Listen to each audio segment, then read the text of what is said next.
Hello दोस्तों, मेरा नाम अनिकेत सिंह है और द रियल गाइड चैनल में आप लोगों का स्वागत है। तो रीजनिंग के एक नए टॉपिक के साथ आज हम लोग आए हैं, सिलोजिज्म। ये रीजनिंग का एक बहुत इंपॉर्टेंट टॉपिक है। ठीक है, तो चलिए बात करते हैं सिलोजिज्म के बारे में कि क्या होता है, कैसे सॉल्व करते हैं, कैसा क्वेश्चन आता है। ठीक है, तो उससे पहले अगर आप लोगों ने मेरे चैनल को सब्सक्राइब नहीं किया तो कृपया सब्सक्राइब करें और अपने दोस्तों के साथ भी शेयर करें ताकि आने वाली वीडियोज़ की जानकारी आप लोगों को सही समय पर मिलती रहे। तो चलिए स्टार्ट करते हैं। तो रीजनिंग के टॉपिक में सिलोजिज्म एक ऐसा टॉपिक है, ठीक है, जो बहुत ही इंपॉर्टेंट टॉपिक है।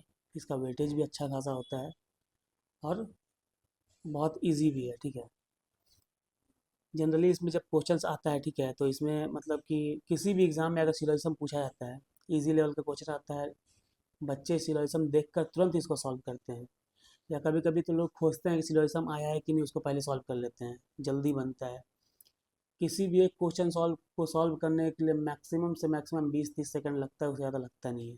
अगर आपका कॉन्सेप्ट क्लियर है बिल्कुल तो उतना भी नहीं लगेगा, कभी कभी 10-15 सेकंड में भी बन सकता है। तो एक अच्छा टॉपिक है। ठीक है, आज मैं यहाँ पे इसके सारे कॉन्सेप्ट के बारे में चर्चा करूँगा। ठीक है, तो चलिए स्टार्ट करते हैं कि क्या होता है। तो जनरली सिलोजिज्म में क्या होता है कि क्वेश्चन हमें दिया रहता है। ठीक है, क्वेश्चन में हमें 2-3 स्टेटमेंट दिया रहता है।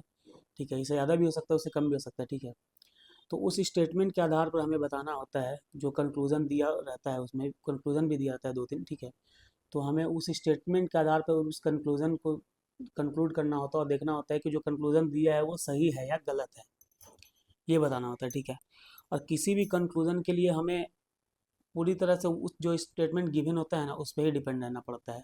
अगर हम लोग पॉसिबिलिटी का केस ना ले तो पॉसिबिलिटी के अलावा जितनी भी केसेस हैं, ठीक है, पॉसिबिलिटी के बारे में हम लोग आगे चर्चा करेंगे कि क्या होता है। तो पॉसिबिलिटी के अलावा जितनी भी केसेस हैं, सारे में हम लोग जो भी मतलब हमारा जो गिवन स्टेटमेंट होता है उसी के आधार पे हम लोग इसमें मतलब कि ये क्या बोलते हैं, कंक्लूजन को सॉल्व करते हैं। ठीक है, तो हम एक दो इंपॉर्टेंट टॉपिक मैं इसमें दिखा हूँ, आप नोट्स में देख सकते हैं यहाँ पे। ठीक है, यहाँ पे क्या लिखे हैं, to find conclusion fully depends on given statement. मतलब कंक्लूजन फाइंड करने के लिए हमें स्टेटमेंट में पूरा तरह से डिपेंड रहना पड़ेगा, कुछ भी अपने से अज्यूम नहीं कर सकते हैं जब तक वो पॉसिबिलिटी का केस ना हो। ठीक है, we can not assume anything out of the statement, वही चीज़ है। ठीक है, तो अब इसमें कुछ कुछ चीज़ें होती हैं। सिलोजिज्म जनरल सिलोजिज्म जो होता है उसे सॉल्व करने के लिए हमें वेन डायग्राम का हेल्प लेना पड़ता है। ठीक है, तो चलिए देखते हैं कि किस तरह के केसेस में हम कैसा वेन डायग्राम बना सकते हैं। ठीक है, तो ये हमारे पास कुछ इंपॉर्टेंट वेन डायग्राम है। ठीक है, जो मैं यहाँ पे दिया मतलब लेकर आया हूँ। इसमें क्या है कि ये बेसिक है, एकदम बेसिक। ठीक है, इसका यूज़ करके हमारा सारा क्वेश्चन सॉल्व होगा। ठीक है, तो चलिए देखते हैं। ठीक है, अगर हमें क्वेश्चन में दिया रहेगा, ठीक है, सम, जैसे यहाँ पे दिया है सम ए इज बी, तो सम ए इज बी का जो डायग्राम होगा वो ऐसा बनेगा। मतलब ए का जो कुछ पार्ट बी में है। ठीक है, तो आप देख सकते हैं कि ए का ये वाला जो पार्ट है वो बी में है, तो ये सम ए इज बी है। सबसे बेसिक डायग्राम ये है, और भी तरह का डायग्राम हो सकता है, पर जनरली क्वेश्चन सॉल्व करना है तो हमें जितना इन्फॉर्मेशन दिया है उसके हिसाब से ही चलना होता है। तो सम ए इज बी मतलब ए का कुछ पार्ट बी में है, तो ये सम ए इज बी का वेन डायग्राम हो गया। ठीक है, उसके बाद अगर हम दूसरा क्वेश्चन लेते हैं, तो some A are not B, मतलब ए का कुछ पार्ट बी में नहीं है, बी में नहीं है। ठीक है, तो जैसे अगर ये ए है और ए का मान लीजिए ए का ये छोटा सा पार्ट है, ठीक है, जो बी में नहीं है, तो और ये बी है। ठीक है, तो बी इससे अलग हुआ क्यों, क्योंकि यहाँ पे हमें दिया है कि सम ए इज़ नॉट बी, इसके अलावा कोई इन्फॉर्मेशन नहीं है। ठीक है, तो यहाँ एक बी होगा, ए होगा, और इसका जो कुछ पार्ट होगा वो बी में नहीं होगा, तो हमें इसे एक लाइन और एक क्रॉस से बताते हैं। ये नहीं का होता है, क्रॉस जो होता है वो नहीं का होता है कि नहीं है। अब अगर नो ए इज बी देता तो हम लोग सम पार्ट नहीं लेते, लेकिन यहाँ सम पार्ट दिया है इसलिए हम लोग सम पार्ट लेंगे और उसको बताएंगे कि ये वाला पार्ट बी में नहीं है। तो सम ए नॉट बी का डायग्राम जो होगा वो ऐसा होगा। ठीक है, उसके बाद तीसरा हमारा क्या है, तीसरा है all B are C. All B are C मतलब पूरा का पूरा बी सी में है, तो ये बी हो गया और ये सी हो गया। ठीक है, तो ये पूरा का पूरा जो बी है वो सी के अंदर आ गया, तो ऑल बी आर सी का बेसिक डायग्राम जो होगा वो ऐसा होगा। ठीक है, उसके बाद हम लोग अगला जाते हैं, no B is C. No B is C का मतलब है कोई भी बी सी में नहीं है, तो ये हमारा बी हो गया, ये हमारा सी हो गया। ठीक है, और चूंकि कोई भी बी सी में नहीं है तो बी का कोई भी पार्ट या सी में नहीं होगा, सी का कोई भी पार्ट बी में नहीं होगा, तो दोनों अलग अलग होगा, डिस्टेंस होगा। और ये जो लाइन है ये कनेक्ट कर रहा है दोनों को, और ये क्रॉस है, मतलब ये दोनों के बीच कनेक्शन ये है कि दोनों के बीच में मतलब कोई भी पार्ट कॉमन नहीं है, मतलब कोई भी बी सी नहीं है कोई, ठीक है। तो ये हो गया। उसके बाद इसके बाद एक जो बेसिक हमारा डायग्राम है वो है only a few A are B. Only a few A are B का मतलब है सिर्फ ए का कुछ पार्ट बी में है। सिर्फ मतलब फिक्स है, सिर्फ कुछ पार्ट, ठीक है। तो only a few A are B मतलब ए का सिर्फ कुछ पार्ट बी में है। तो ये एक सर्टेन चीज बता रहा हमें कि ए का कुछ पार्ट बी में है, ठीक है। देखिए हम लोग यहाँ पर लिखे थे कि सम ए आर बी मतलब ए का कुछ पार्ट बी में है, तो ये उसका डायग्राम ये हुआ। लेकिन ये क्या है, only a few A are B मतलब एक ए का सिर्फ कुछ पार्ट, मतलब सम ए आर बी, ये सम का कोई सर्टेन लिमिट नहीं है, ये 0 से 99 100% भी हो सकता है, ठीक है। लेकिन इसका लिमिट है, इसका कहने का मतलब है कि only a few A are B का मतलब है कि ए का सिर्फ कुछ पार्ट ही बी में है, मतलब ए का कुछ ऐसा पार्ट है जो बी में नहीं होगा। इसका अल्टीमेटली वही मीनिंग है। तो इसका जो जनरली होता है वो हमें हमें एक डार्क एरिया करके दर्शाते हैं कि सिर्फ इतना ही पार्ट बी में है, बाकी नहीं है, ऐसा हम लोग मानकर चलते हैं। तो ये बेसिक वेन डायग्राम हो गया, ठीक है। जो मतलब कि अगर क्वेश्चन में दिया रहेगा तो हम लोग इस हिसाब से बनाकर चलेंगे। तो मुझे उम्मीद है कि आपको समझ में आया होगा, ठीक है। तो चलिए अब आगे देखते हैं कि आगे क्या है। यहाँ एक और बेसिक वेन डायग्राम है ओनली ए इज बी, ठीक है। ओनली ए इज बी का मतलब है कि बी जो है वो सिर्फ ए में है, मतलब बी के अलावा किसी और में बी नहीं जाएगा, ठीक है। तो ओनली ए बी मतलब बी जो है वो सिर्फ ए में होगा, उसके अलावा कहीं और नहीं होगा, तो इसीलिए हम इसे क्रॉस लिख दिए। मतलब बी जो है वो सिर्फ ए में ही होगा और किसी किसी भी एलिमेंट नहीं होगा। तो ओनली ए बी का वेन डायग्राम यही होगा, ठीक है। चलिए अब हम लोग आगे देखते हैं। यहाँ पे हम लोग कुछ वर्ड्स लिए हैं, ठीक है। ये वर्ड्स ऐसा है कि मतलब कि जैसे सम ऑल नो हो गया, ये सब बेसिक वर्ड है जो जनरली मैक्सिमम यूज़ होता है, ठीक है। लेकिन कभी कभी कुछ कुछ ऐसा क्वेश्चन हो दिया जाता है ना कि उसमें मतलब कि कुछ वर्ड्स ट्रिकी दे देता है, मतलब ऐसा देता है मतलब स्टूडेंट लोगों को कंफ्यूज करने के लिए कुछ कुछ ऐसा वर्ड्स यूज हो जाता है, ठीक है। तो हम लोग देखेंगे कि उसमें क्या क्या वर्ड होता है, ठीक है। हम लोग इनका कुछ क्वेश्चन सॉल्व करेंगे, ठीक है। कुछ देर बाद हम लोग कुछ क्वेश्चंस लाए हैं जो सॉल्व करेंगे। फिलहाल हम लोग कुछ बेसिक पॉइंट्स देख लेते हैं, उसके बाद हम लोग करेंगे, ठीक है। अब देखिए यहाँ पे क्या बोल रहा है कि सम की जगह हम लोग क्या क्या यूज़ कर सकते हैं, फ्रिक्वेंटली, मतलब दिया है फ्रिक्वेंटली ए इज बी, इसका मतलब है कि सम ए इज बी, ठीक है।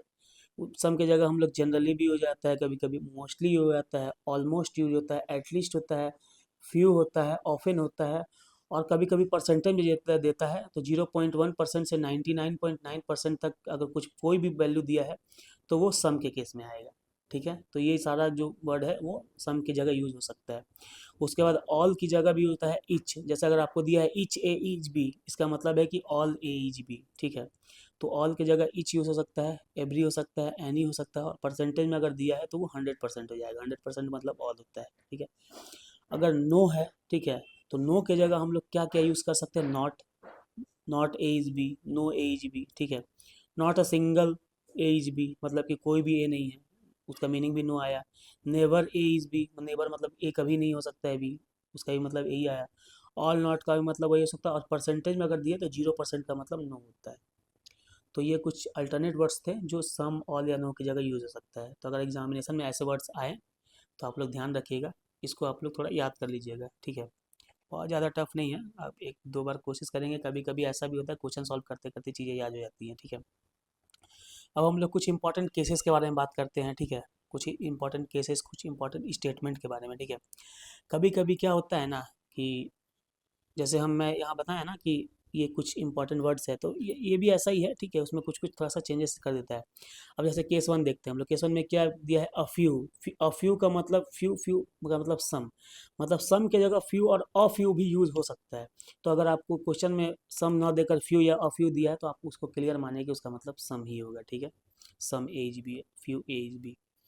अब केस टू यहाँ दिया हुआ है। केस टू में दिया हुआ है नॉट एवरी, ठीक है, नॉट ऑल, और उसका मतलब सेम नॉट है, मतलब सम नॉट, ठीक है। मतलब आगे अगर नॉट एवरी दिया है, अगर आपको क्वेश्चन में स्टेटमेंट में नॉट ऑल दिया है तो उसका मतलब भी सम नॉट ही होता है, ठीक है। नॉट एवरी का मतलब है कि जैसे नॉट एवरी एज भी, नॉट एवरी एज भी मतलब सारा का सारा ए नहीं है, मतलब कुछ ऐसा पार्ट है जो ए नहीं है, तो सम नॉट हो गया ना, वो सम नॉट तो वही चीज़ है, ठीक है। केस 3 हो गया not a P is Q. Not a P is Q का मतलब है नो पी इज क्यू, उसका सिंपल सिंपल आप समझ रहे हैं, ठीक है। केस 4 हो गया none except A are B. None except A are B का मतलब है कि ए के अलावा कोई भी बी नहीं है। अभी मैं आप लोगों को कुछ देर पहले बताया था ना ओनली वाला केस, ये ओनली वाला केस ही है।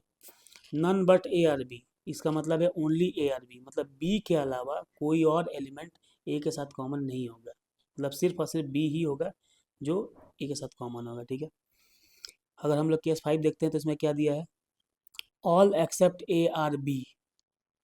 All except A are B का मतलब है कि ए के अलावा सब बी है, मतलब ए बी नहीं होगा, ठीक है। All but A are B इसका मतलब भी वही है, नो ए आर बी, इसका सीधा सीधा मीनिंग है कि कोई भी ए बी नहीं होगा। All except A are B मतलब ए को छोड़ के सारा बी है, मतलब no A are B, simple है, ठीक है। केस 6 वाला हम लोग देखते हैं, ठीक है। केस 6 में है some A can be B. Some A can be B, ये एक तरह का पॉसिबिलिटी वाला केस है, ठीक है। ए कैन बी बी मतलब ए बी हो सकता है, तो वही some A are B is a possibility, same वही चीज़ हो गया, ठीक है।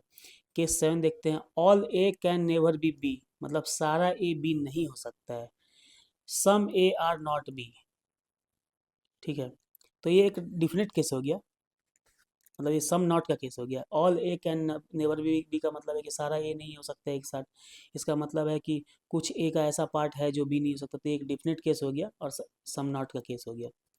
तो ये कुछ इंपॉर्टेंट स्टेटमेंट था जो कभी कभी मतलब नॉर्मल स्टेटमेंट की जगह ऐसा पूछ लेता है। तो अगर ऐसा स्टेटमेंट आप लोग क्वेश्चन में पूछता है तो आप लोग ये इन चीज़ों को ध्यान रखिएगा ताकि आपको क्वेश्चन में प्रॉब्लम ना हो, ठीक है। अब सिलोगिज्म जो होता है ना उसमें कुछ कुछ स्पेशल केसेस होते हैं, ठीक है, जिसमें मतलब कि थोड़ा सा एडवांस लेवल का होता है। एग्जाम में जनरली एग्जाम में आजकल वैसे ही क्वेश्चन पूछ रहे हैं, ठीक है। सिंपल वाला तो बहुत कम ही पूछते हैं, ठीक है। तो हम लोग आज बात कर लेते हैं उसका, ठीक, कि वो इम्पोर्टेंट केसेस क्या है। तो अगर हम लोग सबसे पहला केस का बात करें तो ये है आइदर और केस, ठीक है। आइदर और केस जनरली क्या होता है आइदर और केस होता है जहाँ पे मतलब दो स्टेटमेंट हमारा दिया हुआ है, ठीक है, और दोनों स्टेटमेंट फॉल्स हो जाता है, ठीक है। तो पहले हम लोग पढ़ लेते हैं हम लोग यहाँ क्या लिखे हैं। Both the statement of two conclusion must be same, ठीक है। मतलब जो दोनों कंक्लूजन दिया है वो दोनों में जो जो एलिमेंट यूज हुआ है ए बी बी सी जो भी, वो सेम होना चाहिए पहला। Both the conclusion must be wrong, can't say मतलब कि हमें जो स्टेटमेंट दिया हुआ है उसके हिसाब से जो ये दोनों कंक्लूजन होगा ये दोनों रॉन्ग होना चाहिए, ठीक है। कांट से का मतलब है कि हम कुछ कह नहीं सकते, मतलब जो कंक्लूजन पूछ रहा है उसके बारे में स्टेटमेंट में कोई भी जानकारी नहीं है, इसलिए हम कह रहे हैं कांट से, ठीक है। और कॉम्प्लीमेंट्री पेयर, देखिए कॉम्प्लीमेंट्री पेयर दो तरह का होता है, ठीक है। अब क्या है, ठीक है, जब ये दोनों के सेटिस्फाई कर दिया तब हम लोग कॉम्प्लीमेंट्री पेयर जाएंगे, ठीक है, कि वो क्या है।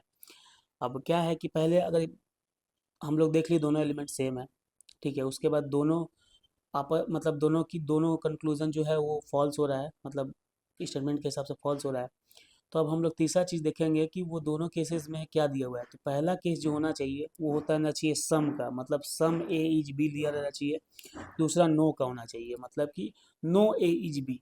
अगर ऐसा दोनों कंक्लूजन का ऐसा पेयर है जिसमें एक सम का है एक नो का है तो वो आइदर और का केस होगा, ठीक है। दूसरा चीज़, अगर दूसरा कॉम्प्लीमेंट्री पेयर दिया हुआ है कि ऑल ए इज बी और उसमें एक और दिया हुआ है कि सम ए इज नॉट बी, मतलब ऑल और सम नॉट का कॉम्बिनेशन है। अगर ऑल और सम नॉट का कॉम्बिनेशन है तो फिर यहाँ पे भी आइदर और का केस बनेगा, ठीक है। अब आइदर और का जो केस होता है ना उसमें ना एक एक्सेप्शन केस होता है। अब वो एक्सेप्शन केस क्या होता है बताते हैं आपको, ठीक है।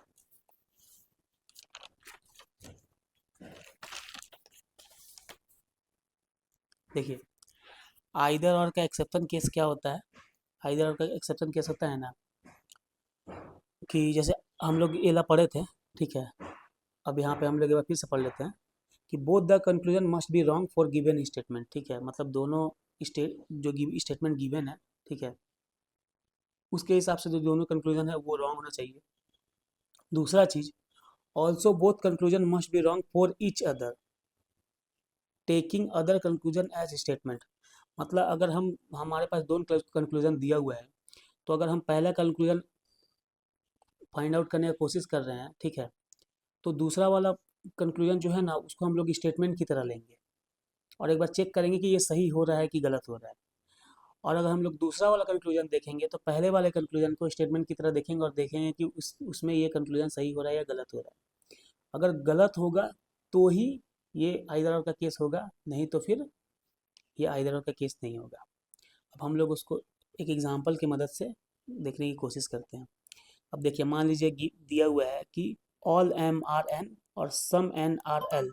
ऑल एम आर एन का फिगर ये होगा, सारा एम एन है, ठीक है, और some N are L, some N are L ये होगा, ठीक है। अब कंक्लूजन नंबर 1 क्या बोल रहा है, सम एम आर एल। अब देखिए, सम एम आर एल कह नहीं सकते हम लोग इस स्टेटमेंट के हिसाब से, ठीक है। No L are M, L और एम का कोई रिलेशन नहीं है, तो हम लोग ये भी नहीं बता सकते हैं। तो पहला वाला तो हो गया कि बोथ कंक्लूजन जो है वो स्टेटमेंट के हिसाब से रॉन्ग हो गया दोनों, ठीक है। अब दूसरा हम लोग देखेंगे कि सम एम आर एल का फिगर बनाएंगे, सम एम आर एल का फिगर बनाएंगे और हम लोग ट्राई करेंगे इसको सॉल्व करने का इसके हिसाब से। नो एल आर एम, तो नो एल आर एम तो होगा नहीं क्योंकि थोड़ा सा पार्ट इसमें है, तो ये इसको अगर स्टेटमेंट लेंगे तो ये रॉन्ग हो गया कंक्लूजन। अगर हम लोग इसको स्टेटमेंट लेंगे no L are M, no L are M, तो some M are L, some M are L दिया हुआ है, ठीक है, लेकिन ये होगा नहीं क्योंकि एम का कोई भी पार्ट एल नहीं है, तो इसको स्टेटमेंट लिए तो ये गलत हो गया कंक्लूजन। तो ये जब दोनों आपस में स्टेटमेंट और कंक्लूजन लेने पर गलत हो रहा है तो इसका मतलब ये यहाँ पे आइदर का केस बन जाएगा, ठीक है, यहाँ पे आइदर और का केस बन जाएगा, ठीक है। दूसरा हम लोग ये वाला लेते हैं, ठीक है, ऑल एम आर एल, ठीक है, यही है स्टेटमेंट, यही है, ठीक है। तो इसके हिसाब से अगर हम लोग देखें, ऑल एम आर एल कोई रिलेशन नहीं है, सम एम आर नॉट एल कोई रिलेशन नहीं बन रहा है, ठीक है, कांट से, ठीक है। अब हम लोग और एम आर एल का लेते हैं फिगर, ठीक है, तो ये हो गया और एम आर एल। अगर हम लोग इस कंक्लूजन को सेटिस्फाई करने की कोशिश करेंगे, सम एम आर नॉट एल, तो ये गलत हो जाएगा क्योंकि एम का पार्ट एल में है ही, तो ये आपस में रॉन्ग हो गया। अगर हम लोग इसको स्टेटमेंट मारते हैं सम एम आर नॉट एल, तो उसका फिगर ये होगा, ठीक है, और हम लोग इसको कंक्लूजन लेंगे चलेंगे ऑल एम आर एल, तो ये यहाँ पे गलत हो जाएगा क्योंकि एम का कोई भी पार्ट एल में नहीं होगा, तो ये भी आपस में भी मतलब कि जो स्टेटमेंट कंक्लूजन लेने पर रॉन्ग हो गया, ठीक है, तो ये भी आइदर और के केस बन जाएगा। तीसरा केस ये आया, ठीक है, ऑल एम आर एल, ठीक है, ये इसमें अगर हम लोग देखेंगे और एम आर एल तो गलत हो गया, some L are not M, some L are not M ये भी गलत हो गया। लेकिन जब अगर हम लोग ये वाला लेंगे, इसको स्टेटमेंट लेके इसको कंक्लूजन मांगेंगे, तो अगर इसका फिगर बनाएंगे और एम आर एल तो ये बनेगा, और हम लोग यहाँ बनाए सम एल आर नॉट एम, अगर हम लोग इसमें ट्राई करेंगे तो हम लोग देखेंगे कि some L are not M possible हो सकता है। जैसे एम का ये पूरा पार्ट तो एल में है, लेकिन एल का हो सकता है ये वाला पार्ट एम में ना हो, तो ये पॉसिबल हो सकता है ना, तो ये पहला पॉसिबिलिटी का बात कर रहे हैं, ठीक है, तो ये सही हो सकता है, ठीक है। दूसरा चीज़, अगर हम लोग सम एल आर नॉट एम लेते हैं, सम एल आर नॉट एम लेते हैं, ठीक है, सम पार्ट, तो अगर हम लोग ऑल एम आर एल लें तो एम का पूरा पार्ट इसमें आ सकता है, बिल्कुल आ सकता है, यहाँ आ जाएगा एम का पूरा पार्ट, तो ये भी पॉसिबल हो गया, ये वाला कंक्लूजन इसमें। तो यहाँ पे क्या हुआ कि अगर हम लोग इसको स्टेटमेंट लेते हैं तो ये कंक्लूजन सेटिस्फाई कर सकता है, और हम लोग इसको स्टेटमेंट लेते हैं तो ये कंक्लूजन जो है सेटिस्फाई कर सकता है। तो ये वाला जो केस हो गया ये गलत हो गया, यहाँ पे आइदर और जो है ना वो काम नहीं करेगा, ठीक है।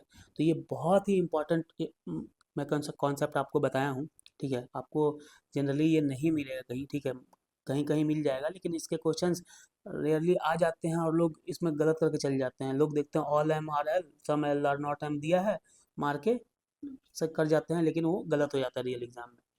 तो ये वाला कॉन्सेप्ट आप लोग याद रखिएगा, ठीक है, ये बहुत ही ज़रूरी कॉन्सेप्ट है, ठीक है। अब आगे हम लोग बात करते हैं कुछ पॉसिबिलिटी केसेस का, ठीक है, लेकिन पॉसिबिलिटी केसेस करने से पहले ना हम लोग ना कुछ क्वेश्चन सॉल्व कर लेते हैं, ठीक है, ताकि अभी जो भी कॉन्सेप्ट मैं बताया हूँ आपको उस पर आपको थोड़ा बहुत भी समझ आए, ठीक है। तो चलिए ट्राई करते हैं कुछ क्वेश्चंस लाने का, ठीक है।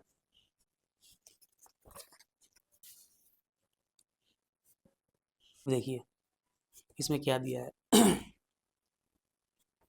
सम ए आर बी, ठीक है। सम ए आर बी का फिगर कैसे बनेगा, सम ए आर बी, ठीक है। Some B are C, some B are C हो गया। अब हम लोग यहाँ देखेंगे कि हमारा ये स्टेटमेंट के हिसाब से ये कौन कौन सा कंक्लूजन इसमें सेटिस्फाई करता है। मैं इतना सारा कंक्लूजन इसलिए लिया हूँ ताकि आपका सम वाला कॉन्सेप्ट क्लियर हो जाए, मतलब कॉन्सेप्ट क्लियर हो, इसलिए ज़्यादा से ज़्यादा कंक्लूजन मैं लेने का यहाँ कोशिश किया हूँ, ठीक है। तब देखिए some A are B, some A are B same statement repeat हो रहा, ये सही हो गया, ठीक है। उसके बाद सम बी आर सी, तो सम बी आर सी हो जाएगा, ये भी हो जाएगा, ठीक है। उसके बाद all C are B, all C are B हमें यहाँ पे दिया है सम बी आर सी, लेकिन ऑल सी यहाँ पे ऐसा कुछ दिया नहीं है, और स्टेटमेंट के हिसाब से ही हमको चलना है क्योंकि ये पॉसिबिलिटी का केस नहीं है, तो ये रॉन्ग हो जाएगा, ठीक है। Some C R A, some C R A कोई भी हमें यहाँ रिलेशन नहीं दिया, तो ये भी रॉन्ग हो जाएगा, ठीक है। All C R A same हो गया, सी और ए का कोई रिलेशन नहीं है, तो ये भी रॉन्ग हो जाएगा, ठीक है। Some C are not B, some C are not B, अब देखिए सम बी आर सी दिया है, ठीक है, लेकिन सम सी, सी का कोई भी पार्ट बी है कि नहीं ये हम इससे नहीं बता सकते हैं। ये हो गया पहला चीज़। दूसरा चीज़, कभी भी अगर हमें स्टेटमेंट पॉजिटिव दिया हुआ है तो हमारा जो भी अगर निगेटिव वाला जो कंक्लूजन होगा वो हमेशा रॉन्ग होगा, तो ये रॉन्ग होगा, ठीक है। ये चीज़ आप याद रखिएगा, ये एक छोटा सा कॉन्सेप्ट है, ठीक है। उसके बाद नो सी आर बी, मतलब कोई भी सी बी नहीं है, ये भी निगेटिव है, ये भी रॉन्ग हो जाएगा। No A are C, no A are C same wrong हो जाएगा। सम सी आर नॉट ए, ये भी रॉन्ग हो जाएगा क्योंकि निगेटिव स्टेटमेंट है, ठीक है। अब हम लोग दूसरा क्वेश्चन देखते हैं। दूसरा क्वेश्चन हमारा ऑल वाला है, ठीक है। तो हम लोग बनाते हैं, क्या दिया हुआ, all B are C, all B are C, ठीक है। All C are D, all C are D, all D are E, all D are E, ठीक है। ये एक बहुत इंपॉर्टेंट क्वेश्चन है, इसमें आपको काफ़ी कॉन्सेप्ट मिलेगा, तो चलिए देखते हैं। क्या दिया हुआ इसमें, सम बी आर सी, ठीक है। सम बी आर सी, अब ऑल बी आर सी यहाँ पे हमें गिवन है, तो अगर सारा बी सी में है तो बी का थोड़ा सा पार्ट तो सी में होगा ही, तो ये सही हो जाएगा, ठीक है। All B R D same, अगर ऑल बी आर सी है और ऑल सी आर डी है तो ऑल बी आर डी भी हो जाएगा, ठीक है, तो ये भी सही हो जाएगा। सम ई आर डी, सम ई आर डी, अब हमें क्या दिया हुआ है, ऑल डी आर ई, सारा का सारा डी जो है वो ई में है। अब सारा का सारा डी और ई में है तो ई का कुछ पार्ट तो डी में होगा ही, क्योंकि डी का पार्ट कॉमन है ई में, तो ई का पार्ट भी कॉमन है, तो सम वाला केस यहाँ सही हो जाएगा, ठीक है। ऑल ई आर डी, अब देखिए ऑल ई आर डी, अब यहाँ हमें गिवन है ऑल डी आर ई, सारा का सारा डी जो है वो ई में है, लेकिन सारा का सारा ई जो है वो डी में है कि नहीं ये हमें कुछ भी गिवन नहीं है। अगर यहाँ पे सम दिया रहता कि सम डी आर डी तो वो सही हो जाएगा, लेकिन सारा का सारा ये एक पॉसिबल केस है कि हो सकता है, पर हमें यहाँ पॉसिबिलिटी नहीं पूछा था, यहाँ सीधा सिंपल क्वेश्चन पूछा कि ऑल ई आर डी, तो ऐसा कुछ भी मेंशन नहीं है कि ऑल ई आर डी है या नहीं है, तो ये रॉन्ग हो जाएगा, ठीक है। Some C are not E, अब देखिए मैंने पिछले क्वेश्चन में आपको बताया था कि अगर सारा का सारा पॉजिटिव है स्टेटमेंट तो निगेटिव जो कंक्लूजन होगा वो रॉन्ग ही होगा, ठीक है। लेकिन फिर भी हम लोग एक बार ट्राई करते हैं इसको इसमें देखने का। तो some C are not E, some C are not E, अब यहाँ पे बोल रहा है कि सारा का सारा बी जो है वो सी में है, सारा सी जो है वो डी में है, और सारा का सारा डी ई में है, तो इसका मतलब हुआ कि सारा का सारा सी जो है वो ई में है। तो अब जब सारा का सारा सी ई में आ गया तो फिर सम सी नॉट ई, ये वाक्य तो रॉन्ग हो जाएगा क्योंकि सारा का सारा उसमें ई में है, तो कोई ऐसा पार्ट ही नहीं होगा जो ई में नहीं होगा, तो ये रॉन्ग हो गया। नो सी आर ई, ये भी रॉन्ग हो जाएगा क्योंकि सारा का सारा सी जो है ई में है, तो ये भी रॉन्ग हो जाएगा। नो सी आर डी, अब हमें यहाँ दिया है कि सारा का सारा ऑल सी आर डी, मतलब सारा का सारा सी डी में है, तो जब सारा सी डी में है तो कोई ऐसा पार्ट ही नहीं बचा जो डी में नहीं होगा, तो ये भी रॉन्ग हो जाएगा, ठीक है। सम ई आर नॉट डी, देखिए अगर यहाँ पे हमें एक पॉसिबिलिटी देता ना कि some E are not D is a possibility, तो ये सही हो सकता था, पर यहाँ पे ऐसा कुछ नहीं दिया नहीं है, यहाँ पे हमें बस दिया है कि some E are not D, ठीक है। तो अब हम लोग को क्वेश्चन में दिया है ऑल डी आर ई, ठीक है, तो सम का केस यहाँ सही हो जाएगा, लेकिन सम नॉट का केस यहाँ रॉन्ग हो जाएगा। उसका दो कारण है। पहला कि ई का कुछ पार्ट तो डी में है, ये हम समझ रहे हैं, लेकिन बाकी पार्ट है कि नहीं ये हमें कुछ क्लियर नहीं है, पहला चीज़। दूसरा चीज़, all positive statement, so negative statement will be wrong, तो ये रॉन्ग हो जाएगा। ठीक है, तो ये है। अब हम एक ट्रिक की तरह बात करते हैं, एक ट्रिक बोलो या स्टेट कॉन्सेप्ट बोलो। ठीक है, तो जब भी अगर ऑल वाला केसेस हो ना, ठीक है, तो अगर हम लोग बाहर की तरफ बा, अंदर से बाहर की तरफ जाते हैं ना, तो सारा का सारा जो मतलब सम वाला जो केसेस होता है ना, वो ट्रू होता है। ठीक है, कहने का मतलब है कि अ, और अगर हम लोग बाहर की तरफ बाहर से अंदर की तरफ जाएंगे, ठीक है, तो सारा का सारा सम वाला केसेस ट्रू होगा और ऑल वाला केसेस भी ट्रू होगा। लेकिन अगर हम लोग अंदर से बाहर की तरफ आएंगे, तो सम वाला केसेस ट्रू होगा लेकिन ऑल वाला केसेस फॉल्स होगा। अब कैसे है बताते हैं। अगर हम लोग बाहर की तरफ जाते हैं तो बाहर बी से सी जाएंगे, तो अगर हम लोग बोलेंगे सम बी इज सी, सही होगा। ऑल बी इज सी, भी सही होगा। उसी तरह सम सी इज डी भी सही होगा, ऑल सी इज डी भी सही होगा। ठीक है, तो यहाँ से सम और ऑल दोनों सही होगा। लेकिन अगर हम अंदर की तरफ बाहर आते हैं, मतलब ई से डी जाते हैं, तो अगर हमें दिया है सम ई इज डी, तो वो सही होगा। लेकिन अगर हमें दिया है कि ऑल ई इज डी, तो ये गलत हो जाएगा। बाहर से अंदर की तरफ आने में ऑल का केसेस रॉन्ग होगा, सम का केसेस सही होगा। तो ये बस एक ट्रिक की तरह आप याद रखिए कि कभी अगर आपको समझ में ना आए, कोई कन्फ्यूजन हो, तो आप ये वाला ट्रिक से उसको सॉल्व कर सकते हैं। ठीक है, चलिए अगला क्वेश्चन बनाते हैं हम लोग।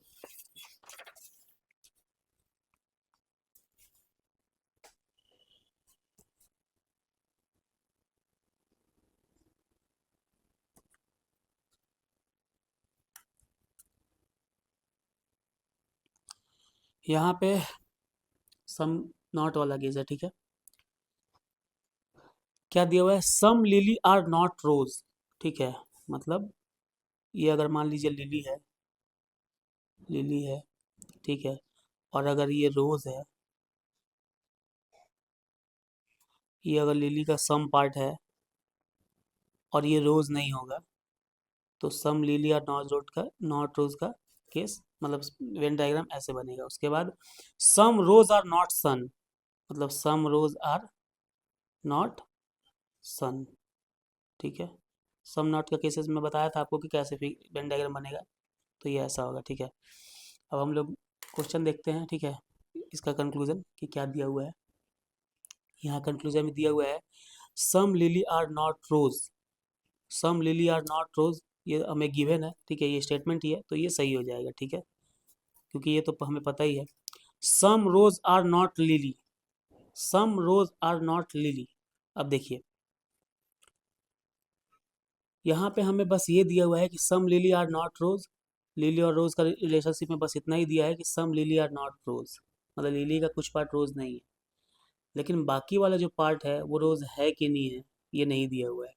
प्लस रोज का कितना पार्ट लिली है ये भी नहीं दिया हुआ है, तो ये केस जो है वो रॉन्ग हो जाएगा। ठीक है, उसके बाद क्या दिया हुआ है, no lily are rose, no lily are रोज।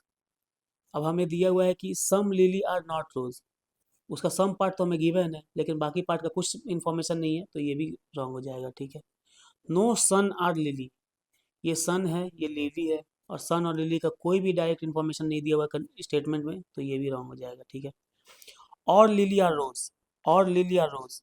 ठीक है, अब हमें पता है कि लिली का कुछ पार्ट, सम पार्ट जो है वो रोज नहीं है, तो ऑल का तो केस बिल्कुल रॉन्ग हो जाएगा।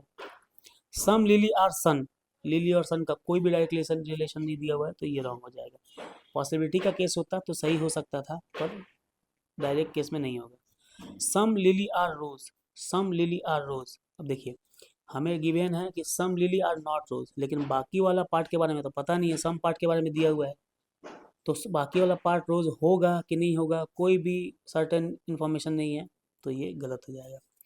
All rose are lily, all rose are lily, possibility होता तो ये सही होता, पर बिना पॉसिबिलिटी के ऐसा कोई भी इन्फॉर्मेशन नहीं है, तो ये रॉन्ग होगा।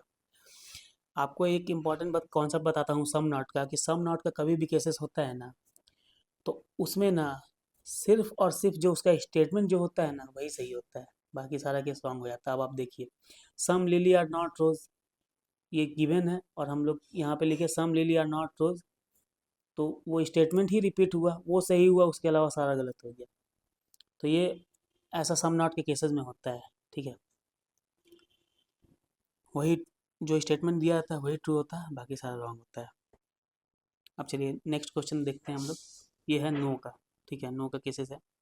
नो ए इज बी, तो आपको पता है कि नो ए इज बी का जो हम वेन डायग्राम था हमारा वो ऐसा था कुछ, A B, no A is B, no B is C, no B is C, ठीक है। तो ये हमारा नो बी इज सी का वेन डायग्राम हुआ, ठीक है। ये टोटल वेन डायग्राम आप देख रहे हैं, स्टेटमेंट का हमारा ऐसा होगा।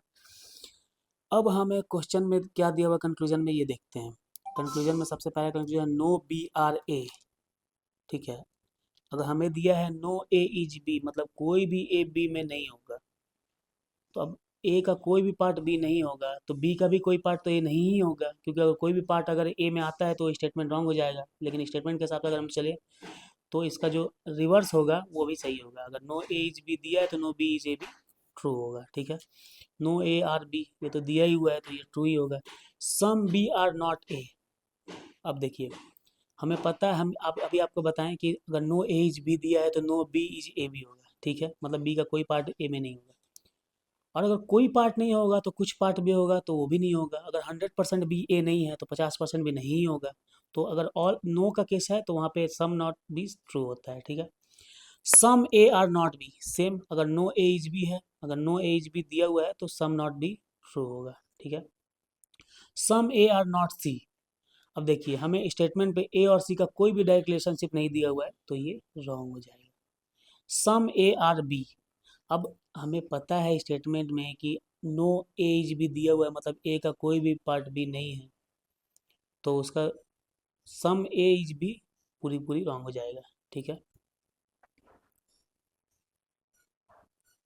अब देखिए कभी भी अगर दो एलिमेंट के बीच में निगेटिव रिलेशन हो ना, निगेटिव रिलेशन मतलब नो वाला, सम नॉट वाला नहीं, नो वाला, नो ए इज बी, तो उसका कोई भी पॉजिटिव रिलेशन जो इस दोनों के बीच में जो बनेगा ना वो रॉन्ग ही होगा। वो चाहे पॉसिबिलिटी हो चाहे कुछ भी, वो रॉन्ग ही होगा, ठीक है। अब देखिए ऑल बी आर सी, अगर हमें स्टेटमेंट में दिया है कि कोई भी सी नहीं है, इन दोनों के बीच में नो वाला रिलेशन बन रहा है, नो बी सी, तो आप कोई भी पॉजिटिव रिलेशन बना ले इसके बीच में वो सारा रॉन्ग ही होगा। तो all B are C, all A are B भी रॉन्ग हो जाएगा। सम ए और सी के बीच में कोई भी डायरेक्ट रिलेशन नहीं दिया हुआ है तो ये रॉन्ग होगा। ऑल सी आर ए, मतलब सी और ए के बीच में सेम कोई भी रिलेशन नहीं है तो ये भी रॉन्ग होगा, ठीक है। तो ये हुआ हमारा कुछ इंपॉर्टेंट क्वेश्चन, ठीक है। मैंने बहुत सारा कंक्लूजन लेकर क्वेश्चन आपको समझाने की कोशिश किया, ताकि मतलब क्वेश्चन में ही आपका कॉन्सेप्ट क्लियर हो जाए, ठीक है। अब हम लोग आगे कुछ और कॉन्सेप्ट की बात करते हैं, तो चलिए आगे बढ़ते हैं, ठीक है। अब देखिए ये एक अगला स्पेशल केस हमारा है पॉसिबिलिटी वाला, ठीक है। पॉसिबिलिटी वाला केस काफ़ी आता है और क्वेश्चन भी काफ़ी इंटरेस्टिंग होता है, एग्ज़ाम में काफ़ी पूछा जाता है पॉसिबिलिटी वाला केस, ठीक है। तो चलिए देखते हैं कि अगर ऐसा क्वेश्चन आएगा तो हमें कैसे क्या करना है। देखिए पॉसिबिलिटी का कभी भी केस आए ना, ठीक है, तो पॉसिबिलिटी में क्या होता है ना जनरली कि पॉसिबिलिटी ये है कि ये आगे हो सकता है कि नहीं हो सकता है ये पूछ रहा है, ठीक है। तो कभी भी पॉसिबिलिटी अगर हम लोग को निकालना है, ठीक है, तो हमें किन किन चीज़ों को ध्यान रखना होगा, चलिए एक बार पढ़ते हैं। नो डायरेक्ट रिलेशन समटाइम्स, ठीक है। No definite relations can't say, इसका मतलब है कि जो भी हमें कंक्लूजन में दिया हुआ है, जो भी एलिमेंट के बारे में, उनमें कोई भी डेफिनेट रिलेशन नहीं होना चाहिए, स्टेटमेंट में गिवन नहीं होना चाहिए, ठीक है। दूसरा चीज़ कभी कभी ऐसा होता है कि मतलब कोई डायरेक्ट रिलेशन भी नहीं बनना चाहिए, ठीक है, उन दोनों के बीच में। तो यही है, ठीक है। तो इसका ये जो क्वेश्चन है मतलब पॉसिबल वाला केस, ये हम लोग एक एग्जांपल के थ्रू समझने की कोशिश करते हैं, ठीक है। तो मैं एक एग्जांपल लिया हूँ, ठीक है, ये वाला 2 नंबर क्वेश्चन है, ये हम लोग देखते हैं, ठीक है, इसमें क्या दिया हुआ कैसे बनेगा, ठीक है। यहाँ पे क्या दिया हुआ, only a few grapes are mango, ठीक है। तो only a few grapes are mango, only a few का मैं आपको फिगर बताया था कि ऐसे बताना है, ठीक है। Only a few grapes are mango, ठीक है। हम लोग एक ऐसे एरो दे देंगे, इसका मतलब है कि only a few grapes are mango इस डायरेक्शन में हो, क्योंकि ऐसा फिगर ऐसा भी तो हो सकता है ना कि only few mango are grapes, तो हम लोग समझने के लिए बस ऐसे दे देंगे कि only few grapes are mango, मतलब ग्रेप्स से मैंगो में जा रहा है, ठीक है। Only a few mango are onion, only a few mango are onion, ठीक है। Same, all onion are apple, all onion are apple, ठीक है।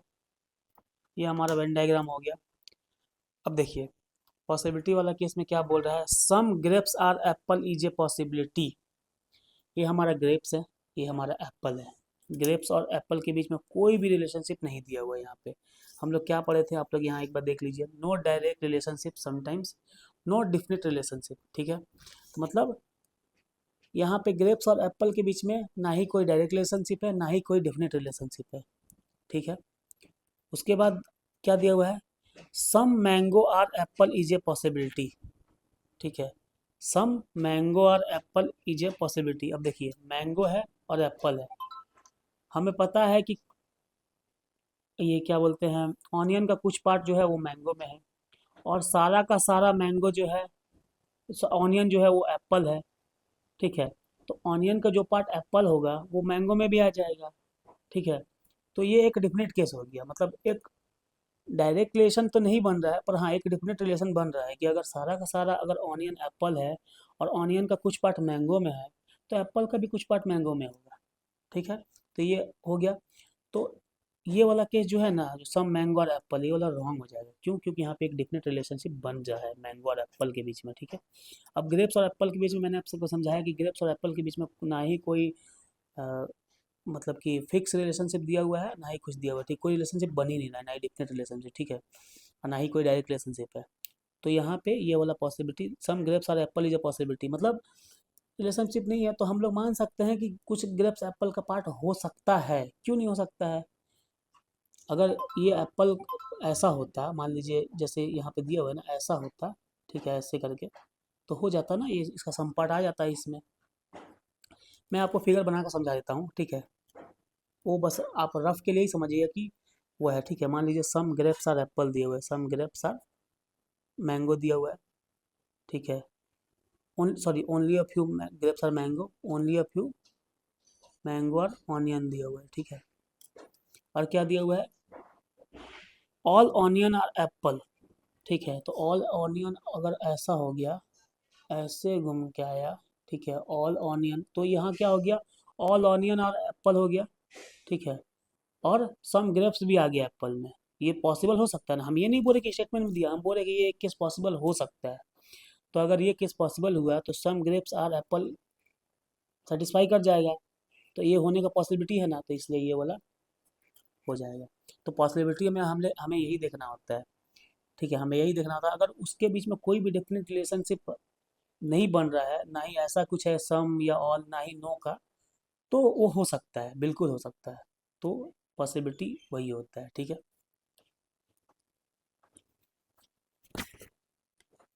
अब अगला कुछ कॉन्सेप्ट है ओनली अ फ्यू केस का, ठीक है। ओनली अ फ्यू एक ऐसा कॉन्सेप्ट है जो एग्जाम में बहुत ज़्यादा आजकल पूछा जा रहा है, ठीक है, ओनली अ फ्यू केस वाला।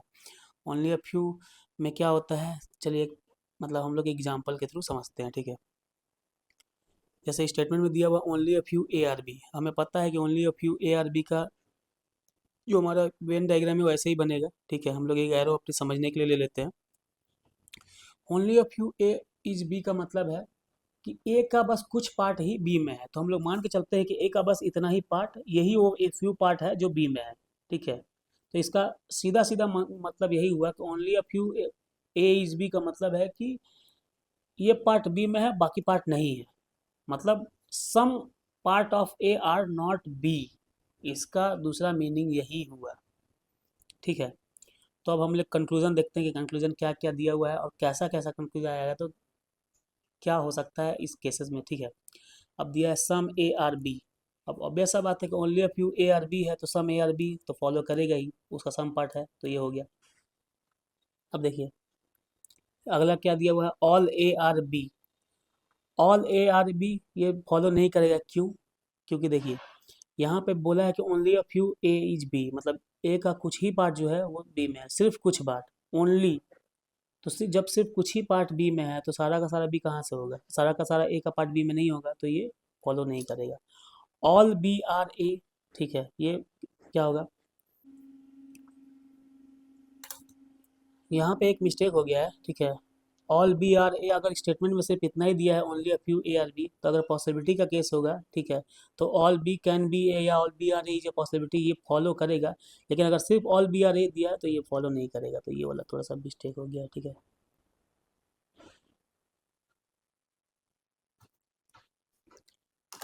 All A being B is a possibility, यहाँ पे अगर only a few A are B दिया है तो ये पॉसिबिलिटी का भी जो केस होगा ना वो फॉलो नहीं करेगा।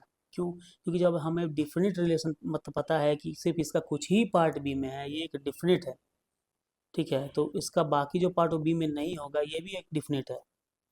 तो जहाँ पे डिफिनिट हो गया वहाँ पॉसिबिलिटी नहीं काम करेगा, ठीक है। लास्ट केस है some A are not B. तो मैंने आपको बताया था कि only a few A are B का दूसरा जो मीनिंग वही है कि मतलब कि ओनली अ फ्यू मतलब ए का कुछ पार्ट बी में है, सिर्फ कुछ पार्ट बी में है, मतलब कि उसका कुछ ऐसा पार्ट है जो बी में नहीं है, तो सम नॉट का जो केस होगा वो फॉलो करेगा। तो ये ओनली फ्यू का केस हुआ, ठीक है। तो इसका अगर क्वेश्चन आप लोग को एग्जाम में आए तो आप लोग को बहुत ही सोच समझ के बनाना है, ठीक है। तो चलिए हम लोग इससे रिलेटेड कुछ क्वेश्चन बनाते हैं, ठीक है, ओनली अ फ्यू का।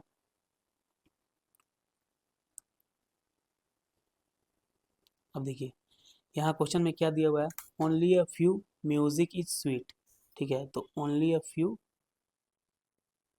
म्यूजिक इज स्वीट, ये हो गया, ठीक है। No sweet is tasty, no sweet is tasty, ठीक है।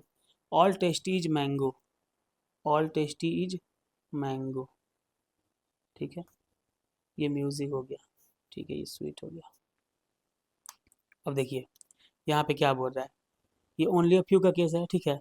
Some mango are not sweet, some mango are not sweet. अब देखिए यहाँ पे दिया हुआ है कि ऑल टी आर मैंगो है, ठीक है, और कोई भी स्वीट जो है और टी नहीं है, तो कोई भी टेस्टी जो है वो स्वीट नहीं होगा, ठीक है। तो अगर यहाँ पे ऐसा दिया हुआ है कि कोई भी टेस्टी जो है वो स्वीट नहीं है, ठीक है, और सारा टेस्टी जो है वो मैंगो है, तो कोई भी मतलब सम मैंगो और नॉट मतलब मैंगो का वो पार्ट जो टेस्टी में है वो भी स्वीट नहीं होगा, तो यहाँ जो सम नॉट का केस है वो ट्रू हो जाएगा, ठीक है। उसके बाद नो म्यूजिक इज टेस्टी, तो यहाँ पे म्यूजिक और टेस्टी के बीच में कोई भी डिफिनेट रिलेशनशिप नहीं है, तो ये रॉन्ग हो जाएगा, ठीक है। क्यों? क्योंकि मतलब म्यूजिक का वो पार्ट जो स्वीट में है वो तो टेस्टी नहीं होगा, लेकिन बाकी वाला पार्ट होगा कि नहीं होगा इसका कोई गारंटी नहीं है, ठीक है, वो टेस्टी होगा कि नहीं वो इसका कोई भी ऐसा इंफॉर्मेशन नहीं दिया हुआ है, तो ये रॉन्ग हो जाएगा, ठीक है। चलिए अब हम लोग आगे का कॉन्सेप्ट देखते हैं। ये हमारा ओनली का केस हो गया, ठीक है। ओनली का केस में क्या होता है, एक एग्जाम्पल के थ्रू हम लोग समझते हैं, ठीक है।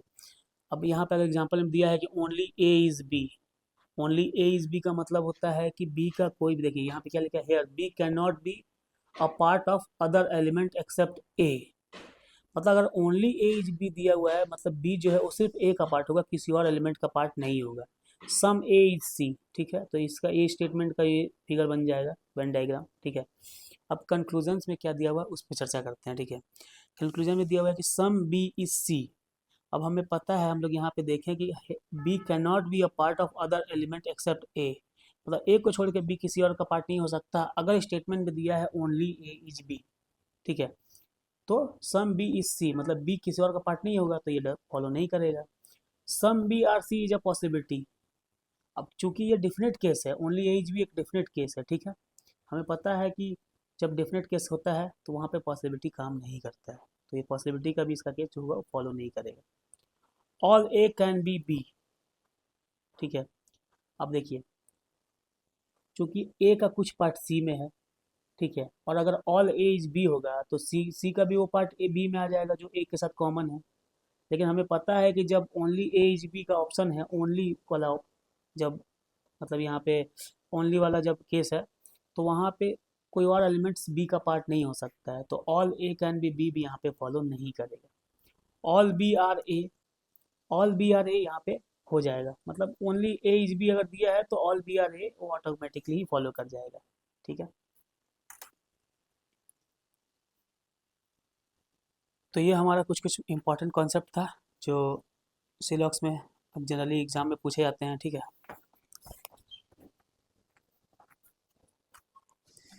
तो अब हम लोग कुछ इम्पोर्टेंट क्वेश्चंस पर चर्चा करते हैं। ठीक है, सिलॉक्स के कुछ इंपॉर्टेंट क्वेश्चन मैं लाया हूँ 15-20। ठीक है, तो वो सब हम लोग सॉल्व करते हैं। इससे आप लोगों को भी थोड़ा सा आइडिया होगा कि सिलॉक्स के क्वेश्चंस आए तो कैसे होंगे। ठीक है, तो ये इनके 2 क्वेश्चन मैं बता चुका हूँ, आगे तीसरा क्वेश्चन में जाता हूँ। ठीक है, अब यहाँ पे क्या दिया हुआ है कि सम पीनट आर नॉट पिंक, मतलब ये सम नॉट का केस है। ठीक है, तो सम नॉट का फिगर कैसे बनेगा, सम पीनट आर नॉट पिंक, ये हो गया पीनट, ये हो गया पिंक। ठीक है, some peanut are not pink. Try कीजिएगा कि अगर कोई बड़ा वर्ड दिया रहेगा ना तो उसको शॉर्टकट में लिखना है, तो PNT में लिख दिया पीनट को, पिंक को PK लिख दिया। ऑल पिंक आर डल, और pink are dull, DL। Only a few dull are shiny, only a few dull are shiny. ठीक है, देखिए यहाँ पे क्या दिया हुआ है कंक्लूजन में, सम पिंक आर शाइनी। ठीक है, तो ये पिंक है, ये शाइनी है। पिंक और शाइनी में कोई भी डेफिनेट रिलेशन नहीं दिया हुआ है, तो ये रॉन्ग हो जाएगा। ठीक है, no pink are shiny, no pink are shiny, no different relation, तो ये भी रॉन्ग हो जाएगा। ठीक है, अब देखिए मैंने आपको एक चीज़ बताया था कि जब दोनों कंक्लूजन रॉन्ग हो और दोनों कंक्लूजन में एलिमेंट सेम हो और उसका कॉम्प्लीमेंट्री पेयर हो एक सम का एक नॉट का, तो ये क्या हो जाता है, आइदर और का केस। ठीक है, तो ये आइदर और हो जाएगा। ठीक है, इसका मतलब है कि ये दोनों में से कोई एक केस सही हो सकता है, तो ये आइदर और का केस था। ठीक है, मुझे उम्मीद है कि ये आपको बहुत ही अच्छे समझ में आया था, ये बहुत अच्छा क्वेश्चन था। ठीक है, अगला क्वेश्चन देखते हैं हम लोग। Only a few grapes are plum. ठीक है, only a few grapes are plum, GR, ये PLM। ठीक है, ऑल प्लम आर कैबेज, और प्लम आर कैबेज। ठीक है, no cabbage are mint, no cabbage are mint. ठीक है, कंक्लूजन क्या दिया हुआ है, some grapes are not plums, some grapes are not plums.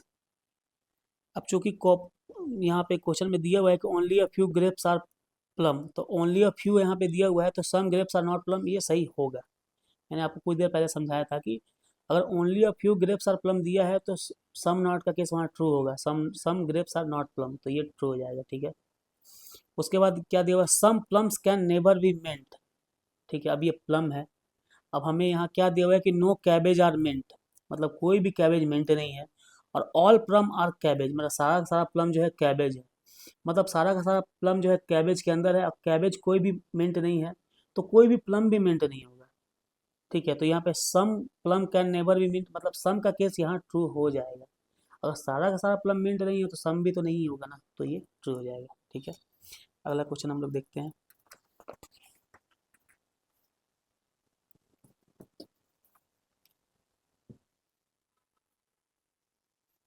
ये हमारा क्वेश्चन है ओनली अ फ्यू का। ठीक है, only a few days are weekend. ठीक है,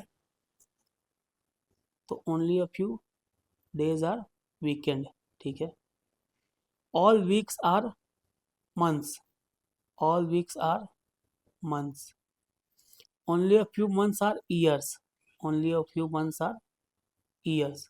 ठीक है, अब देखिए यहाँ क्या दिया हुआ है conclusion, some days are year, some days are year, कोई डिफरेंट रिलेशन नहीं है, रॉन्ग हो जाएगा। No days are year, no days are year, कोई डिफरेंट रिलेशन नहीं है, रॉन्ग हो जाएगा। ठीक है, एलिमेंट सेम है, days year days years, complementary pair है सम का और नो का, तो ये आइदर और हो जाएगा। ठीक है, नेक्स्ट क्वेश्चन हम लोग देखते हैं क्या दिया हुआ 6 number. All ARB, all ARB, सम BRC, सम BRC। ठीक है, तो अगर हम लोग यहाँ बात करें कंक्लूजन का, तो सम AR B सही हो जाएगा। अगर ऑल AR B है तो सम AR B भी होगा। नो BRC, अब देखिए दोनों पॉजिटिव स्टेटमेंट है तो निगेटिव कंक्लूजन जो है वो ऑटोमेटिकली रॉन्ग हो जाएगा। ठीक है, उसके बाद 7 नंबर क्वेश्चन क्या दिया हुआ है, सम ERF। ठीक है, तो सम ERF का पेन डायग्राम कैसे बनेगा, सम ERF। ठीक है, सम FRG, सम FRG। ठीक है, कंक्लूजन क्या है, some FRE is a possibility, some FRE is a possibility. अब देखिए सम ERF दिया हुआ है तो हमें इससे पता है कि सम ERF है तो सम FRE भी होगा, ये ट्रू होगा। और जहाँ पे भी पॉसिबिलिटी में अगर स्टेटमेंट ट्रू होता है ना, पॉसिबिलिटी को छोड़कर अगर ये नॉर्मल स्टेटमेंट अगर हम लोग इतना ही देखें, सम एफ आर ई अगर ये ट्रू हो गया तो इसका पॉसिबिलिटी जो है वो ऑटोमेटिकली रॉन्ग हो जाता है, क्योंकि जो ऑलरेडी सर्टेन है तो उसका पॉसिबल होने का हम लोग क्यों वेट करें, पॉसिबल क्या हो तो ऑलरेडी सर्टेन ही है। तो इसलिए जहाँ पे सर्टेन रहता है वहाँ पे पॉसिबिलिटी रॉन्ग हो जाता है, तो some F are E is a possibility wrong हो जाएगा। No GRF is a possibility. अब देखिए देखिए यहाँ पे क्या दिया हुआ है, सम FRG। ठीक है, अगर एफ का कुछ पार्ट जी में है तो जी का भी कुछ पार्ट एफ में होगा, तो ये तो बिल्कुल ही रॉन्ग हो गया ना कि नो GRF मतलब कोई भी GF नहीं होगा, ये एक पॉसिबिलिटी है, हो ही नहीं सकता, ये वाला पार्ट तो है ही, तो ये गलत हो गया। सम ERG इज अ पॉसिबिलिटी। अब देखिए ई और जी में कोई भी डिफिनेट रिलेशन नहीं है, तो ई जी में हो भी सकता है, बिल्कुल हो सकता है, ई जी का कोई भी पार्ट जी में नहीं भी हो सकता है, बिल्कुल हो सकता है, तो ये वाला पॉसिबिलिटी सही हो जाएगा। ठीक है, अब हम लोग 8 नंबर क्वेश्चन देखते हैं। ठीक है, 8 नंबर क्वेश्चन क्या दिया हुआ है, only a few Y are Z, only a few Y are Z. ठीक है, some Z are X, some Z are X. Conclusion क्या दिया हुआ है, some Y are Z, some Y are Z, बिल्कुल सही है। ठीक है, ओनली अ फ्यू है, फ्यू का मतलब सम होता है, तो सम के सही होगा। All Z can B x, all Z can B x, अगर सम जेड इज एक्स दिया हुआ है, ठीक है, तो ये all Z can B x मतलब एक पॉसिबिलिटी वाला केस है। ठीक है, कि all Z can B x बिल्कुल होगा। अगर आपको इसको समझना है तो मैं आपको समझा देता हूँ एक दूसरा फिगर बना के कि कैसे पॉसिबल होगा। Only a few Y Z, लोग उसको ऐसे लिख सकते हैं। ठीक है, some Z can be, sorry some Z are X. ठीक है, तो अगर मान लीजिए हम लोग ऐसे लिख लें, ठीक है, तो सम जेड का पूरा पार्ट यहाँ एक्स में आया, लेकिन सम का भी पार्ट तो आया है ना, तो सम जेड इज एक्स है, और ऑल जेड इज एक्स अगर हम लोग ऐसा ही फिगर बनाएंगे तो all Z can B x, ये एक पॉसिबल केस है, तो ये सही हो जाएगा। ठीक है, क्योंकि ये पॉसिबिलिटी का केस है इसलिए हम लोग बस बनाकर समझने के लिए मैं आपको ये बनाया हूँ। ठीक है, सम WRX,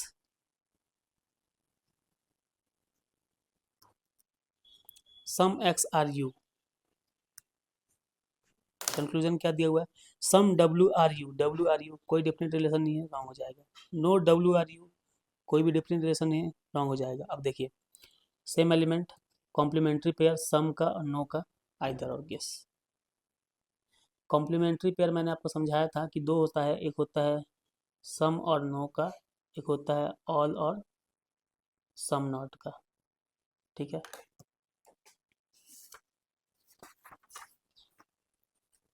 अब नेक्स्ट क्वेश्चन 10 नंबर हम लोग देखते हैं। ठीक है, इसमें क्या बोल रहा है, some actors are singers,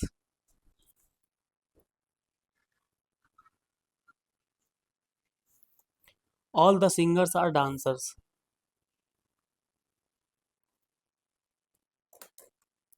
conclusion क्या दिया हुआ है, some actors are dancer, some actors are dancer. अब देखिए सम एक्टर्स आर सिंगर दिया हुआ है, ऑल सिंगर्स आर डांसर दिया हुआ है, तो डांसर का जो पार्ट जो है वो जो सिंगर है, क्योंकि सारा का सारा सिंगर डॉक्टर में है, तो सिंगर का जो पार्ट ए में है वो डी में भी होगा, तो मतलब सम एक्टर्स आर डॉक्टर डांसर्स, ये भी पॉसिबल हो जाएगा। ठीक है, नो सिंगर इज एक्टर, अगर हमें दिया हुआ है कि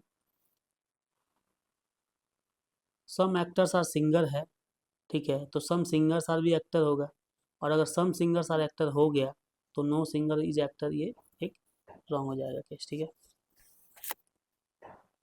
अगला क्वेश्चन दिए क्या दिया हुआ है, all the harmoniums are instruments, मतलब ऑल हारमोनियम्स आर इंस्ट्रूमेंट्स, ठीक है, all the instruments are flutes.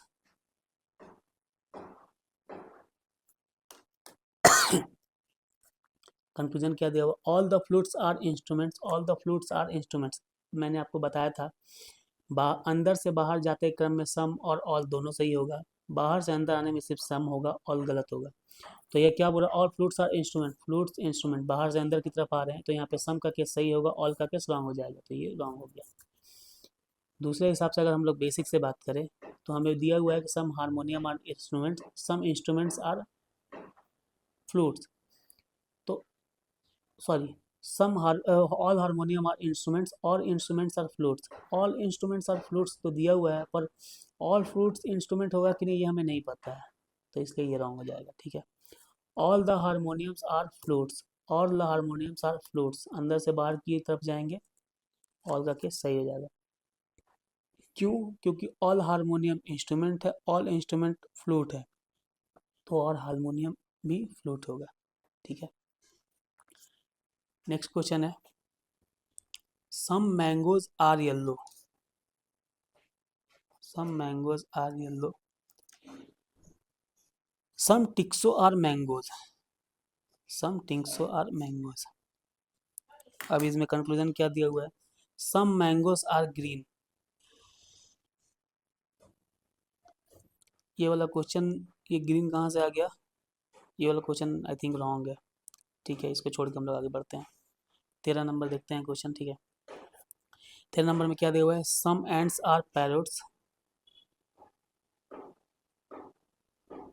All the parrots are Apple,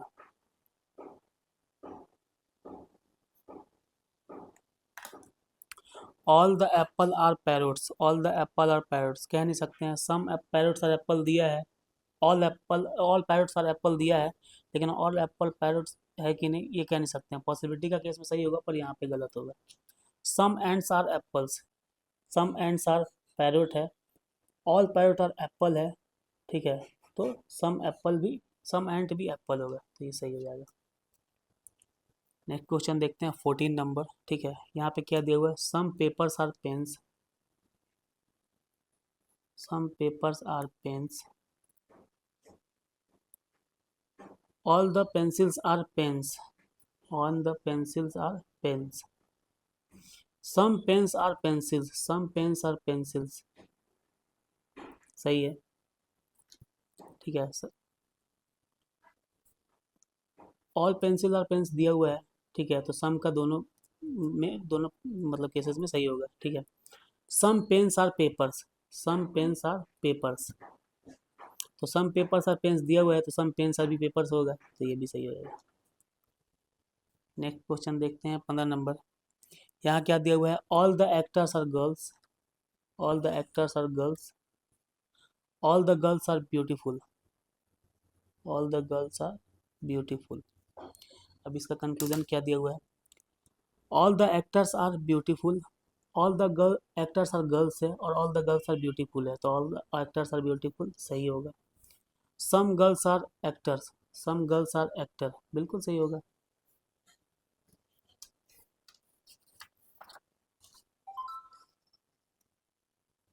next question है 16 नंबर, ठीक है।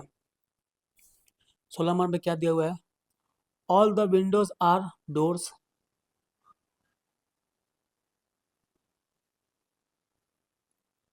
नो डोर इज वॉल,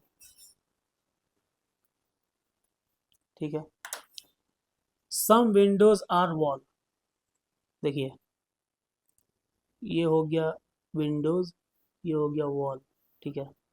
अब देखिए यहाँ क्या दिया हुआ है, all the window are door, सारा विंडो का विंडो डोर है, लेकिन कोई भी डोर वॉल नहीं है, नो डोर इज वॉल, तो ऑटोमेटिकली कोई भी विंडो भी हो वो वॉल नहीं होगा, तो सम विंडो आर वॉल गलत हो जाएगा। No wall is door, no wall is door, अगर नो डॉल इज वॉल है तो नो वॉल इज डोर भी सही होगा। All cups are books, all cups are books, all books are shorts, all books are shorts. अब यहाँ क्या दिया conclusion, some cups are not short, अब यहाँ दोनों पॉजिटिव स्टेटमेंट है तो नेगेटिव वाला ऑटोमेटिकली गलत हो जाएगा। फिर भी हम एक देख लेते हैं। Some cups are not shirts, all cups are books है, ऑल बुक्स आर शर्ट्स है तो ऑल कप्स आर शर्ट्स होगा। जब ऑल कप्स आर शर्ट्स होगा तो सम नॉट वाला केस तो गलत ही हो जाएगा। Some shirts are cups, some shirts are cups बिल्कुल होगा। Some cows are crows, some cows are crows, some crows are elephant. Confusion क्या दिया हुआ है? Some cows are elephant, some cows are elephant, no direct relation, wrong. All crows are elephant, all crows are elephant, some का दिया हुआ पर all का के बारे में ऐसा कोई इंफॉर्मेशन नहीं है तो गलत हो जाएगा। पॉसिबिलिटी होता तो सही होता, पॉसिबिलिटी में बहुत सारा केसेस सही हो जाता है, इसलिए मैं आपको बताते चल रहा हूँ कि अगर पॉसिबिलिटी होता तो ये सही हो जाता है। ठीक है, 19 नंबर क्वेश्चन है। ऑल पेंसिल्स आर पेन,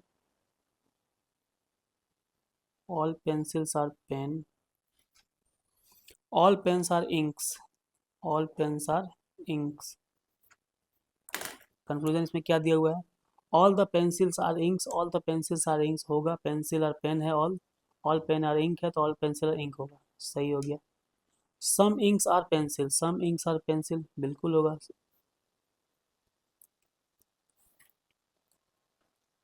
ये आखिरी क्वेश्चन है आज का। ठीक है, तो देखते हैं क्या दिया हुआ है। ऑल कार्स आर कैट्स,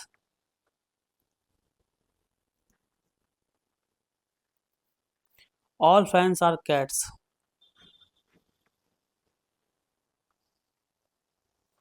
हमें बस ये दिया हुआ है कि ऑल कार्स आर कैट्स है और ऑल फैंस आर कैट्स है, लेकिन फैन और कार्स में कोई भी डिफरेंट रिलेशन नहीं दिया है, इसलिए दोनों को अलग अलग और कैट के अंदर लिखेंगे। ठीक है, अब इसमें कंक्लूजन क्या दिया हुआ है? ऑल कार्स आर फैंस, अब कार और फैन में कोई डिफरेंट रिलेशन है नहीं, अब पॉसिबिलिटी का भी केस नहीं है तो ये रॉन्ग हो जाएगा। Some fans are cars, some fans are cars, ये भी रॉन्ग हो जाएगा क्योंकि फैंस और कार्स में कोई डिफरेंट रिलेशन नहीं दिया हुआ है।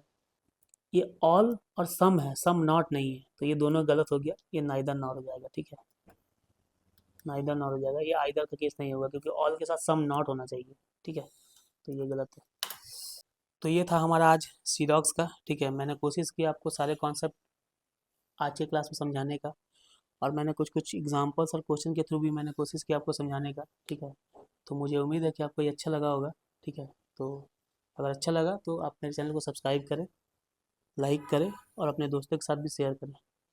Thank you.